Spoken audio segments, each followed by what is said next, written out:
سے کہتے ہیں اگر کسی نے اپنا فرض حج ادا کر لیا ہو، اب وہ دوبارہ حج کرنے کا ارادہ رکھتا ہو، وہ چاہ رہا ہے کہ کسی کی طرف سے حج بدل ادا کرے، کیا جس کی طرف سے ادا کر رہا ہے اس کے علم میں دینا ضروری ہوگا؟ اور اگر ان کا انتقال ہو گیا ہے تو کیا ان کی وصیت پر حج بدل کا ہونا ضروری ہے؟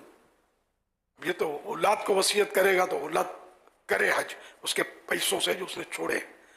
اب وصیت پوری کرنا واجب تو نہیں ہوتا ویسے، اس میں واجب ہو جائے گا جبکہ اس نے مال چھوڑا ہے.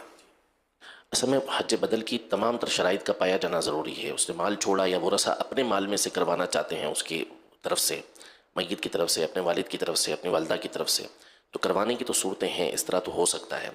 اب یہ کس کی طرف سے کرنا چاہتے ہیں حج بدل؟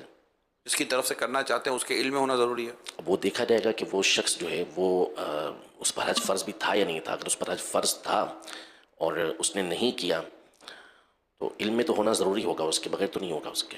ہاں، اب یہ دیکھنا ہوگا کہ مال کس کی طرف سے ہوگا. کوئی دوست ہے، جیسے دوست فوت ہو گیا، حج اس پر فرض تھا اس کے دوست پر، تو اب دوسرا دوست اپنے پیسوں سے، اس کے پیسوں سے تو نہیں کر سکتا ہے نا، اپنے پیسوں سے اگر حج کر دے حج بدل کہ اس پر فرض تھا، یہ اتر جائے گا کہ نہیں ہے نا. یہ درپیش ہوتے ہوں گے اس طرح کے مسائل.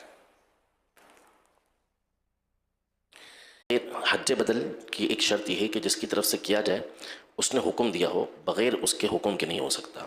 ہاں وارث ہے اور جس کی طرف جو مورث ہے جس کی طرف سے کروا رہا ہے تو وارث اپنے مورث کی طرف سے کروا سکتا ہے، یعنی بیٹا ہے باپ کی طرف سے کروانا چاہتا ہے تو کروا سکتا ہے. اور دوسرا یہ کہ جس کی طرف سے ہو رہا ہے یعنی زندگی میں کر رہا ہے تو مثال کے طور پر تو یہ ضروری ہے کہ اکثر مال کا حصہ اس کا ہو جس کی طرف سے حج بدل ادا کیا جا رہا ہے. اور حج بدل کا وہ یعنی وہ بندہ جو ہے بیمار ہو ایسا اور وہ کہ وہ کر ہی نہ سکتا حج، ورنہ حج بدل یہ نہیں کہ وہ اکٹھا کٹا ہے یا میری مصروفیت زیادہ ہے یار یہ لے پیسے حج کر کے آ جا میری طرف سے، تو اس کا فرض نہیں اترے گا. حج بدل کے یہ بھی قابل ہی نہ ہو کہ حج کر سکتا ہوں. اس کی تقریباً 10 شرائط ہیں رفیق الحرمین کے اندر، اسے دیکھ لیا جائے.